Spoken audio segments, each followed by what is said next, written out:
Hi, I'm Anne Cusack, and I'm a therapist at the UC San Diego Health Eating Disorder Center for Treatment and Research. I'm Leslie Anderson, also a therapist at UC San Diego Eating Disorder Center. And we are back today with some more DBT skills for all of you who are at home trying to get through this crazy pandemic, shelter in place, stay at home, all the things. Today, what we're going to be covering is a really important skill. It's called radical acceptance. And this is arguably one of the cornerstone, most important skills in all of DBT, which, by the way, all of DBT is encompassed in this manual, which is what we're going through as we explain all the DBT skills. Highly recommend 10 out of 10.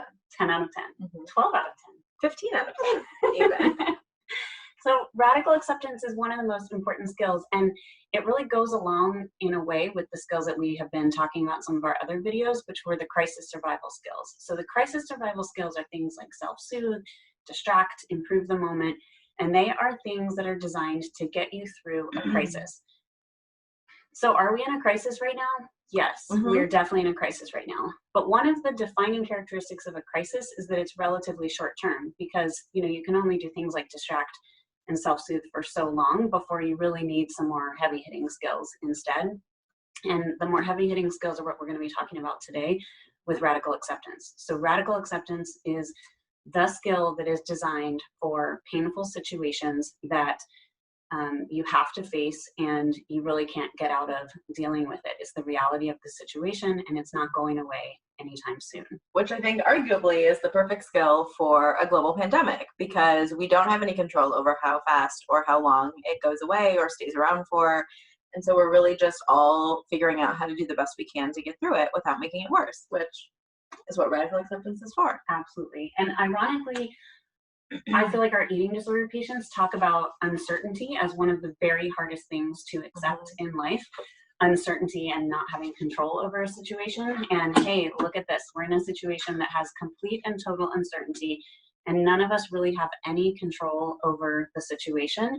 And all we can do is accept that this is the reality that we're in right now. And I was reading Marsha Linehan's new-ish autobiography that was published this past year, and she really made some very profound points about radical acceptance. She talked about it as that your reality is the hand of cards that you are dealt, and your job is to play the game with that hand of cards, whether you like it or whether you don't like it. It's maybe recognizing that you're not a fan of the facts of the current situation, and that you're willing to participate and throw yourself into living with that reality, even if you don't like that reality. And I gotta say, there is like very little I like about the current reality of the COVID crisis. Yeah, me too. There's so many things that are hard about it. The lack of social interaction, the sadness of seeing, the effect that it has on people who get sick and die and lose loved ones. There's so many disruptions to our everyday life. And one of the worst parts for me is that idea that I don't know how long it's going to last. And you can't make any plans for the long term because you don't know how much this is going to be affecting us in the long term. But radical acceptance means radical, complete and total. You're accepting all aspects of a situation. And I will say that something that's been helpful to me is not just focusing on the things I just named that are crummy, but also focusing on some of the aspects of this that are more positive. So you guys know Anne and I are still at work helping our patients here at the Eating Disorder Center. The traffic to and from work these days, amazing. A dream come true. None. If you guys don't live in San Diego, you might not understand how amazing this is, but my commute used to be an hour each way. It's 20 minutes, 18 minutes even each way. It's unbelievable. And I'm sure a lot of you who have to go places are appreciative of the lessened traffic, but I think a lot of us are also appreciative of maybe a slower pace of living in certain ways, and more time spent with the people that we're living with, more quality time perhaps, more time with our pets that we're living with. Absolutely. And so I think focusing on accepting both the good and the bad, just accepting all the facts of the situation as opposed to just focusing on certain aspects of it. I've heard a lot of people say things like, I had my birthday while we were in quarantine, and like that's such a bummer. But at the same time, like my friends that lived in other states and other countries were able to like come to my birthday party, which like they never would have done otherwise. Totally. And to me, that's like such a great example of radical acceptance, because like, yeah, it does suck if you can't like go out and be with your friends and your family and your partners and your loved ones on your birthday. But how cool that like people from all over the world and all over the country can join your birthday party, which probably never would have happened without this. Totally. And radical acceptance is a really complex skill, because it's recognizing that like, yeah, it's pretty exciting to be able to reconnect with people who are on the other side of the world and have them attend your virtual birthday party. And that doesn't take away the emotions that you might be having about not getting to see people in person or not being able to celebrate in person. So radical acceptance is also the acceptance of the emotions in the situation. And I know that we're all feeling a lot of really painful emotions in this situation. So it's really being able to recognize those emotions and acknowledge them and not just push them away and pretend that they're not happening. So there are some really concrete ways that you can practice radical acceptance, and I wanted to highlight a couple of them so that you guys can, if you want to, make sort of a regular practice out of some of these more concrete things. So some of the things that I like for radical acceptance practice right now are reminding yourself that the reality is what it is and cannot be changed. I guess I shouldn't have said that I like this one, because I don't know if I like reminding myself that I can't change reality, but I don't know, there's a certain peace in that, as opposed to trying to fight against it. Or, I think at the very, very beginning of all this, it was like, in my mind, I would do these like weird things like, oh, it'll probably just be like a couple weeks and then things will be back to normal. And then I would be like really upset when that wasn't the case. Or just kind of imagining that I could do something about a situation that I really can't do something about. And that's a little bit of some unnecessary self-torment, I think. Right, it just like increases your suffering when like every few weeks you thought, okay, maybe this is going to be over, and then it's not. Whereas like radical acceptance sort of releases that suffering, so you don't have to like the situation, but you can at least be like, okay, this is the situation and I don't have control over how long it lasts. Yeah, and just radically accepting the uncertainty of it. It's like I can radically accept that I can't go places or see people, but then it's like, but I don't know for how long. And so even just radically accepting that I don't know for how long and nobody knows for how long, and I can accept that part as well. And I'm like very stubborn as a human. And so for a long time, I think this was something that I didn't want to, like I was fighting against, because that like stubbornness in me was like, no, it'll be fine. Make plans for like June, make plans for like August. And at some point I realized that like that was just like futile, right? Like it was just making things a lot harder. And if I could just enjoy the time that I had now, it would make things a lot easier and more effective for me.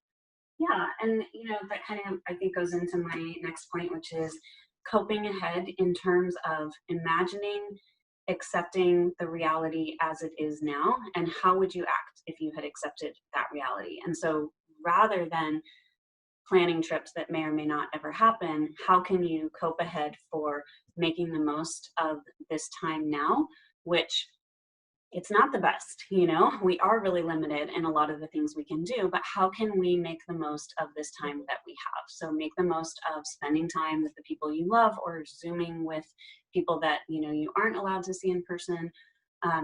Maybe reconnecting with nature if you're allowed to get out and, go for walks and that kind of thing. Taking up some hobbies at home. I'm not talking about like something overly ambitious. I'm not saying like go learn a foreign language while you're stuck at home during the pandemic, but maybe thinking about things that you used to enjoy doing. Did you used to like playing music, or did you used to like doing jigsaw puzzles or Sudoku, or are there some TV shows that you've really been wanting to catch up on? Planning enjoyable things for yourself at home, because you're radically accepting that this is the situation that we're in. I feel like gardening is really having a moment, and really I feel like it is having a moment because of radical acceptance. Yeah, because people are like, I'm home, I'm going to tend to these plants, I'm going to make this happen. Oh my gosh, and pets, like this for me is one of the silver linings of this whole thing, is that like you can't find a kitten or puppy to save your life in San Diego right now, because they've all been snatched up because people want pandemic pets, which is amazing. Such a great silver lining. Yeah, exactly. And then, I touched on this before, but allowing your emotions. So, radical acceptance, I think, is about making the best of a painful situation in certain ways, but it's also about accepting your emotions and allowing your emotions and giving yourself permission to feel sad and feel angry and feel frustrated and feel bored and feel all the emotions that come with this crazy, awful time, and just giving yourself space to feel those things instead of expecting that, you know, oh, I shouldn't feel this way. Like lots of people have it worse than me, so I should just be able to power through and feel great right now. And the final one that I wanted to highlight was acknowledge that life can be worth living even when you're in a really painful situation. I think sometimes there's like a temptation, we all probably feel it, where it's like, well, all my trips that I was excited about were canceled. My school isn't happening. You know, I'm stuck at home with XYZ person that I really don't want to be around 24/7. Forget it. Like, I might as well throw my recovery out the window. I might as well just stay in bed all day. Like, there's no point. And it's really acknowledging that your life can absolutely still be worth living in spite of all the pain that there is right now going on in the world. This is going to end at some point, and things are going to return at some point to something that resembles more of a normal reality. Don't throw away the progress that you have made in your life in general, and especially in your recovery, because of how hard things are right now. So that's pretty much what I wanted to cover about radical acceptance. Sounds like an easy skill, right? Yeah. So easy. Yeah, totally. Go forth and radically accept. It'll be really simple. We'll be back with more skills later. Bye.